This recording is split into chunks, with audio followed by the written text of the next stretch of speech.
Discuss करेंगे। तो सबसे पहले मैं आपको मुनीर नियाज़ी का तारफ़ करवाता चलूँ। मुनीर नियाज़ी उर्दू अदब के बेहतरीन शायर हैं और उनका शुमार बेहतरीन शोराए कराम में होता है। वो खानपुर का एक ज़िला है, होशियारपुर में पैदा हुए। खानपुर सूबा पंजाब का एक शहर है और जो है ना होशियारपुर कदीम तरीन ज़िला है और इसका जो रकबा है 33-65 किलोमीटर है।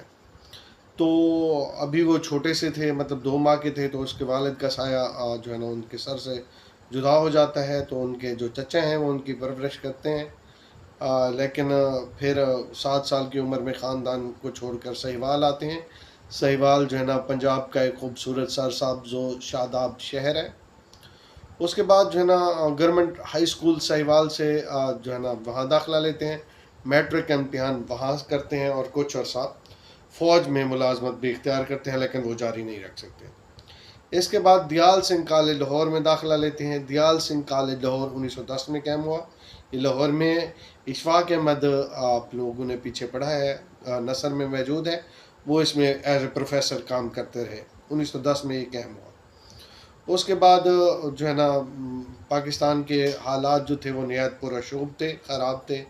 तो इसमें बहुत सारे ऐसे शोरा कराम थे जो इसके हम पल्ला थे, जैसे मजीद अमजद हो गए, अंजुम रुमानी हो गए, सदीक कलीम हो गए। मजीद अंजम अमजद जदीद उर्दू नज़म के शायर हैं। उसके बाद जो है ना अंजुम रुमानी आते हैं, ये शायर भी हैं, महर तालीम भी हैं। और सदीक कलीम जो है ना गज़ल के भी बानी हैं, नज़म के भी बानी हैं, मरसिया भी लिखा है इसने। और उसके बाद जो है ना इसने मसनवी भी लिखी है।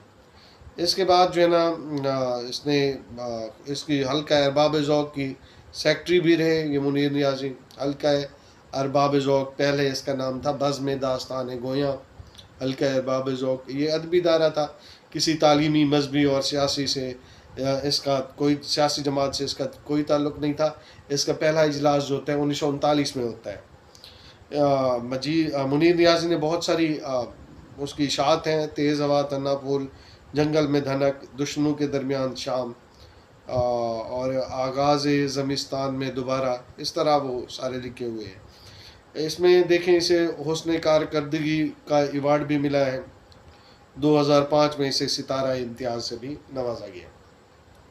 इसका पहला शेर है, बेचैन बहुत फिरना, घबराए हुए रहना, एक आग सी जज्बों की दहकाए हुए रहना। मैं बहुत बेचैन और घबराया हुआ फिरता हूँ, मेरे सीने में एक आग दहक रही है। मफ़हूम है? मैं बहुत बेचैन और घबराया हुआ फिरता हूँ, मेरे सीने में एक आग दहक रही है। बेचैन, बेकरार, दहकाना, भड़काना, दहकाना लफ्ज़ी मानी भड़काना। तो वो मुस्तफ़ा ख़ान शेफ्ता कहते हैं, शायद इसी का नाम मोहब्बत है शेफ्ता, एक आग सी है सीने के अंदर लगी हुई। तो वाज़े सी बात है कि जो आशिक़ ज़ार बेचारा होता है उसे कहीं चैन मुयस्सर नहीं आता। लज़्ज़त गम ने कहीं चैन से रहने न दिया, जब चली सर्द हवा मैंने तुम्हें याद किया। आशिक़ ज़ार बेचारा, उसे चैन मुयस्सर, इस दुनिया में चैन मुयस्सर नहीं आती, चाहे उसके इर्द गिर्द जितने भी खूबसूरत माहौल हों, चाहे उसके लिए फूलों की सेज हो, लेकिन उसे सुकून मुयस्सर नहीं आता। अगर उसे सुकून मुयस्सर आ सकता है तो सिर्फ़ और सिर्फ वस्ल यार से मुयस्सर आ सकता है। अगर वस्ल यार मुयस्सर नहीं है तो फिर उसे कभी सुकून मुयस्सर आने वाला नहीं है। तो वो कहना ये चाहता है कि मैं मुसलसल बेचैन हूँ और मेरी बेचैनी की कैफियत जो है ना मुझे जो है ना मेरे महबूब की तलबगार है। जब वो मुझे मुयस्सर आएगा तो मुझे जो है ना कुछ सुकून मिलेगा। और वैसे भी एक फ़ितरी अमल है, ये जो आशिक लोग होते हैं, ये जो मोहब्बत करने वाले लोग होते हैं, ये बड़े एहसास होते हैं।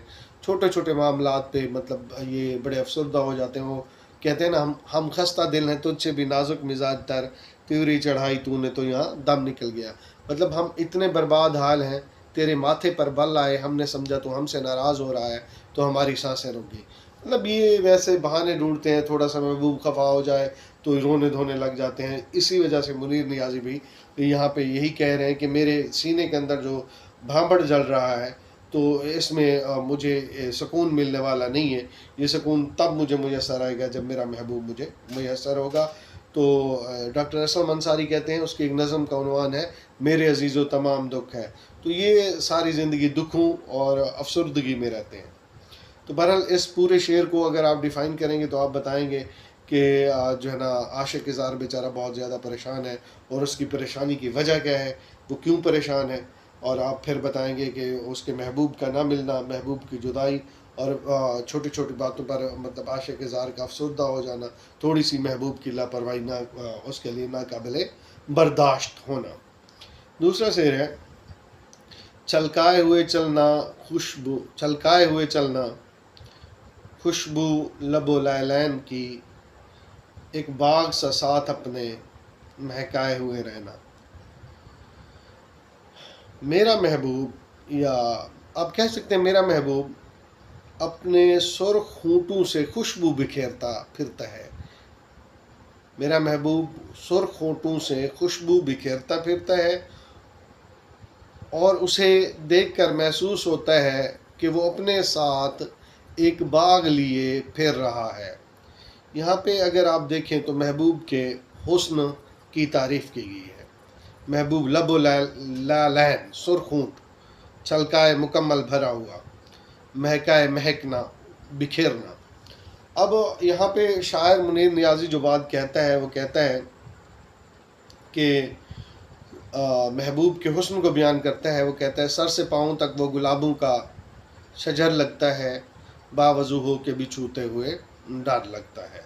मतलब उसका महबूब जो है ना वो बहुत ज़्यादा हसीन है। उसके सुर्ख होंठ जो है ना उसके लिए क़यामत का मंजर पेश करते हैं। उसके जिस तरह मीर तकी मीर ने कहा था, नाज की उसके लब की क्या कहिए, पंखड़ी एक गुलाब की सी है। मैं उसके लबों की नफासत कैसे बयान करूं, उनके लबों को देखकर ऐसा महसूस होता है जैसे गुलाब की बारीक बारीक पत्ती हो। तो यहाँ पे भी शायर ने अपने महबूब के सुर्ख होंठों की तारीफ़ की है और उनको भरा हुआ होंठ, भरे हुए कहा है। मतलब वो आशिक के ज़ार के लिए क़यामत का मंजर पेश करते हैं। जिस तरह गालिब कहते हैं, इशरत कतल गाह अहले तमन्ना मत पूछ, ईद नज़ारा है शमशीर का उरियाँ होना। जब मेरा महबूब बंद सवार कर सामने आता है और वो खरामा खरामा चलता है तो मैं जो है ना सोचने पे मजबूर होता हूँ कि आज पता नहीं किसका कत्ल होगा, वली उस गोर काने आया कि क्या कहूँ खूबी मेरे घर इस तरह। मतलब महबूब के हुस्न को मुकम्मल तौर पे गालिब ने कहा था, इशरत कतल गा अहल तमन्ना मत पूछ, ईद नज़ारा है शमशीर का उरियाँ होना। अगर हम इसकी बात करें तो कहते हैं आशिक ज़ार के लिए वो लम्हा खुशी का लम्हा होता है जब उसका महबूब तलवार लेकर आता है और उसे कत्ल करता है। अब महबूब भला कहाँ तलवार लेकर आता है और अपने आशिक को कत्ल करता है? उसकी अदाएँ कातिल होती हैं, उसकी जुल्फ़ें, उसकी लिटें, उसकी चाल, उसकी ढाल, उसका बोलना, ये सारी अदाएँ उसकी कातिल होती हैं। तो फैज़ अहमद फैज़ भी कहते हैं, तूने देखी है वो पेशानी, वो रुखसार, वो होंठ, ज़िंदगी जिनके तसव्वुर में लुटा दी हमने। अगर आप दूसरे शेर को डिफ़ाइन करेंगे तो आप बताएंगे कि उसका महबूब, सुना है वो बोले तो बातों से फूल झड़ते हैं, लो ये बात सही तो चलो बात करके देखते हैं, अहमद फराज ने कहा था। आप बताएंगे कि उसका महबूब जो है ना बहुत ज़्यादा खूबसूरत है, उसके लबों की नफासत है, कितने शीरी हैं तेरे लब कि रकीब गालियाँ खा के भी बेमज़ा ना हुआ। यानी कि अपने महबूब के हुस्न को बयान करेंगे। आप बताएंगे कि उसका महबूब जो है ना बहुत ज़्यादा हसीन है और उसकी एक एक अदा आशिक ज़ार के लिए जानलेवा है। और मतलब जब वो चलता है तो अपने साथ मतलब उसकी खुशबू आती है उसके चलने से, उसके बोलने से, मतलब जिससे मोहब्बत होती है, उसकी हर अदा प्यारी होती है और आशिक ज़ार इस पर जो है ना फिर फरेफ्ता हो जाता है। तीसरा शेर है, उस हुस्न का शेवा है जब इश्क नज़र आए, पर्दे में चले जाना, शर्माए हुए रहना। तीसरे शेर का मफहूम है, हसीन लोगों का ये शेवा है कि जब उन्हें आशिक नज़र आता है तो वो पर्दे में चले जाते हैं और शर्मा से जाते हैं। ये फितरी अमल है कि जब मोहब्बत हो जाती है और फिर जो महबूब होता है, नज़ाकत नाज नैनों के बनाने से नहीं आती, खुदा जब हुस्न देता है नज़ाकत आ ही जाता है। ये फितरी आ ही जाती है। ये फितरी अमल है कि जिससे मोहब्बत होती है वो भला नखरे नहीं करेगा तो और कौन करेगा। यहाँ पे मतलब महबूब के शर्माने की बात की गई है। वो कहा गया था ना, चुपके रात दिन आंसू बहाना याद है हमको आज तक, वो आशिकी का वो ज़माना याद है। हसरत मोहानी की ये गज़ल है, इसमें एक शेर है, खींच लेना वो मेरा पर्दे का कोना दफ़ातन, और वो तेरा दुपट्टे में मुंह छुपाना याद है। मतलब जब आशिक ज़ार सामने आता है तो फितरी तौर पे महबूब शर्मा सा जाता है, और उसमें महबूब के शर्माने के अमल को वाज़े किया गया है। और महबूब का शर्माना भी दरअसल एक हुस्न की कैफियत है। जब वो दांतों में दबाते हैं गुलाबी आंचल, कितने पुरकैफ नज़ारों को सज़ा मिलती है। अब यहाँ पे एक बात ये की गई है कि महबूब का शर्माना एक फितरी अमल है। दूसरा, हमारी रिवायात की भी बात की गई है, हमारे कल्चर की भी बात की गई है। औरत के हुस्न में जो इजाफा करता है वो उसका शर्माना, जब वो नज़ाकतें करती है, जब वो शर्माती है, तो ये चीज़ औरत के हुस्न में इजाफा भी करती है, और ये हमारी रिवायत में भी शामिल है। शुक्रिया। नेक्स्ट इंशाल्लाह कल के लेक्चर में हम अगले 2 अशार पढ़ेंगे।